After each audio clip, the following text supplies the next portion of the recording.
평범한 성공보다 눈부신 실패가 낫다. 순수한 영혼을 가진 중소기업 오너를 도와 컨설팅을 한 적이 있다. 기술 개발을 좋아해서 기술만으로 꽤 괜찮은 기업을 만들었는데 운영상 문제가 생긴 것이다. 그는 돈을 많이 벌었지만 개인적으로 거의 돈을 가져가지 않고 대부분 직원을 위해 투자했다. 월급도 많이 주고 복지에도 많은 돈을 썼다. 그럼 직원들이 회사를 위해 더 열심히 일할 거란 믿음 때문이었다. 그런데 그의 기대는 어긋났다. 운영을 책임진 부사장이 팀장들과 짜고 쿠데타를 일으켰다. 어느 날 갑자기 팀장들이 퇴사를 해 경쟁사를 차렸고 일부 직원들도 동요를 일으켰다. 그러다 보니 회사 분위기가 엉망이었다. 급기야 이런 소문이 고객에게까지 퍼져 그 회사는 그야말로 풍전등화의 위기에 처했다.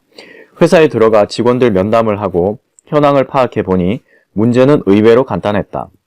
회사에 맞지 않는 일부 직원들이 일은 하지 않으면서 회사 일에 사사건건 시비를 걸고 밑에 직원들도 일을 따라하면서 회사가 이상한 방향으로 가고 있었다. 여기에는 잘못된 평가 제도도 한몫했다. 열심히 일하는 사람보다는 뺀질뺀질한 사람들이 더 많은 월급을 받고 있었다. 평가 제도를 바꾸고 상태가 좋지 않은 사람은 퇴사를 시키거나 교육을 시키면서 몇 달 만에 안정을 되찾았다. 어느 날 점심을 하면서 사장에게 이 과정에서 무엇을 배웠는지 물었다. 답변은 간단했다. 제가 너무 세상 물정을 몰랐습니다. 순수하게 잘해주면 사람들은 다 저를 믿고 충성하면서 회사 일에 몰입할 것으로 생각했습니다. 그런데 좋은 의도가 반드시 좋은 결과로 연결되는 건 아니네요. 공평한 평가 기준, 이를 시행하는 엄격한 규율 같은 게 우선이란 생각입니다. 제가 사람이란 어떤 존재인지에 대한 공부가 부족했습니다. 무엇보다 제대로 된 사람을 뽑는 것이 중요하다는 생각을 했습니다. 자동차 회사의 지조는 뭐니 해도 토요타다. 미국을 가건 유럽을 가건 아프리카를 가건 언제 어디서나 볼 수 있는 건 바로 토요타 엠블럼을 단 차들이다. 그런데 이들은 어떻게 최고의 자동차 회사가 되었을까? 아무런 실패 없이 승승장구한 것일까? 그렇지 않다.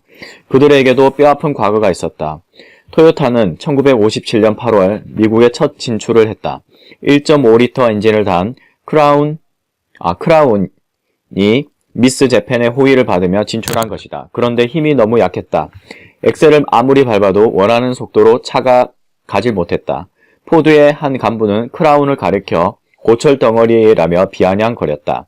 당연히 첫 진출은 큰 실패였다. 만약 토요타가 여기에 좌절해 해외 수출을 하지 않았다면 어땠을까? 실패는 누구나 한다. 실패를 하지 않는 가장 좋은 방법은 아무런 시도도 하지 않는 것이다. 중요한 건 실패에서 뭔가를 배우고 같은 실패를 반복하지 않는 것이다. 토요타는 첫 해외 진출 실패에서 무엇을 배웠을까? 국내에서 잘 팔리는 차가 반드시 해외에서 잘 팔리는 것은 아니다. 나라마다 환경이 다르고 니즈가 다르다. 해외 시장에서 잘 팔리기 위해서는 모든 차량을 현지 주행 조건에 맞도록 만들어야 한다. 이후 토요타는 절대로 국내용 모델을 있는 그대로 해외 시장에 판매하는 일은 하지 않았다. 실패는 가장 좋은 교재다. 그렇기 때문에 실패를 공유하고 학습해야 한다. 눈부신 실패는 포상을 내립니다. 그러나 평범한 성공은 벌합니다. 호주의 사업가 필 다니엘스의 말이다. 우리는 실패를 통해 성장할 수 있다. 그렇기 때문에 실패를 두려워하기보다는 실패를 통해 배우도록 노력해야 한다. 실패를 할 경우 다음과 같은 질문을 던져야 한다. 왜 실패했는가? 가장 큰 원인은 무엇인가? 거기서 무엇을 배웠는가? 실패를 반복하지 않기 위해서는 무엇을 해야 하는가?